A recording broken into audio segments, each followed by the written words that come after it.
जानते हैं कि आज रविवार और आज कांग्रेस पार्टी रामलीला मैदान में एक वोट चोरी के ऊपर रैली कर रही है। ऐसा कहना है कि कांग्रेस पार्टी के बाकी राज्यों से भी लोग इसमें सम्मिलित होने के लिए आ रहे हैं।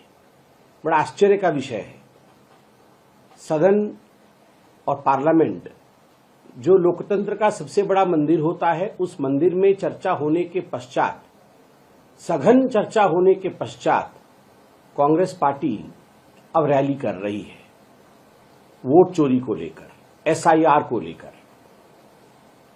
आप सभी जानते हैं कि किस प्रकार इसी कांग्रेस पार्टी ने एसआईआर के ऊपर चर्चा करने के लिए आवेदन दिया था पार्लियामेंट में, और पार्लियामेंट में इलेक्शन रिफॉर्म्स को लेकर, जिसमें एसआईआर के विषय में सभी कांग्रेस पार्टी के वक्ताओं ने, सभी विपक्ष के वक्ताओं ने अपने मन की बात रखी, अपने विषय को रखा, वो हमने सुना है।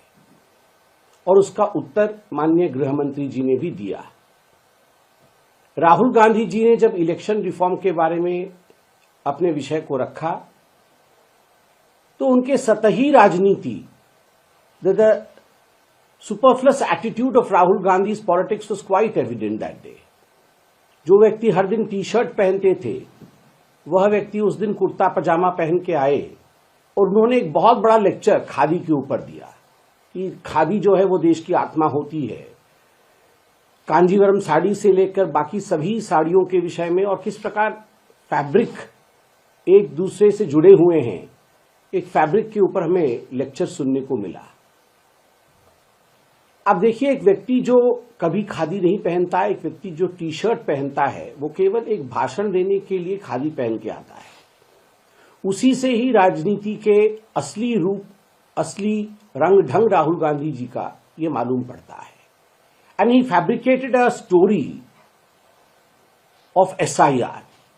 ही fabricated a story which was completely false about elections in India, fabrication of how EVMs were tampered with. ये सारा फैब्रिकेशन उन्होंने किया है। और जब जवाब दिया गया गृह मंत्री जी का, हमने देखा कि एक एक बिंदुवार माननीय अमित शाह जी, जो देश के गृह मंत्री है, उन्होंने बिंदुवार जवाब दिया कि 45 दिन के बाद सीसीटीवी फुटेज क्यों खारिज कर दिया जाता है, क्योंकि 45 दिन के अंदर ही आप इलेक्शन को चैलेंज कर सकते हैं। एसआईआर का अर्थ होता है परिष्कृत करना, सफाई करना इलेक्टोरल रोल को। It is the cleansing process of the electoral roll. पहले भी हुआ है, 2003 के पश्चात एसआईआर नहीं हुआ, तो एसआईआर होने की आवश्यकता क्यों है, इस विषय को लेकर भी आदरणीय गृह मंत्री जी ने विस्तार में अपने विषय को रखा। और वोट चोरी अगर वास्तविक रूप में किसी ने किया, तो किस 3 ओकेजन पे, किस 3 समय पर वोट चोरी हुआ, यह भी माननीय गृह मंत्री जी ने बताया। एक, जब नेहरू जी और सरदार वल्लभ भाई पटेल, दोनों में से कौन प्रधानमंत्री बनना था, इसको लेकर किस प्रकार नेहरू जी को एक वोट मिलने के बावजूद वो प्रधानमंत्री बने, वोट चोरी का ये सबसे बड़ा वाकया था। दूसरा, 1971 में रायबरेली से इलेक्शन किस प्रकार करप्ट प्रैक्टिसेस के माध्यम से इंदिरा गांधी जीती थी, ये वोट चोरी का एक बहुत बड़ा उदाहरण था। और तीसरा, अभी जो नोटिस इशू हुआ है दिल्ली के कोर्ट से आदरणीय सोनिया गांधी जी को, जिसमें 1980 में उनका नाम इलेक्टोरल रोल में दिल्ली में आता है, नई दिल्ली पार्लियामेंट्री कॉन्स्टिट्यूएंसी से, जबकि 83 में वो भारतवर्ष की नागरिक बनती है, तो स्वाभाविक रूप से यह वोट चोरी का विषय था। ये सब विषय कांग्रेस पार्टी ने सुना, वो मौजूद थे सदन में। ईवीएम मशीन, जब वो चुनाव जीते तब वोट चोरी नहीं, जब भारतीय जनता पार्टी चुनाव जीती तब वोट चोरी। तेलंगाना, कर्नाटक, हिमाचल प्रदेश, खुद प्रियंका वाड्रा जी का चुनाव, ये वोट चोरी नहीं है। मगर जहां जहां बीजेपी जीती, कड़वा कड़वा, थू थू, मीठा मीठा, गप गप, इस विषय में भी अमित शाह जी ने बोला, तो कांग्रेस पार्टी ने सुना।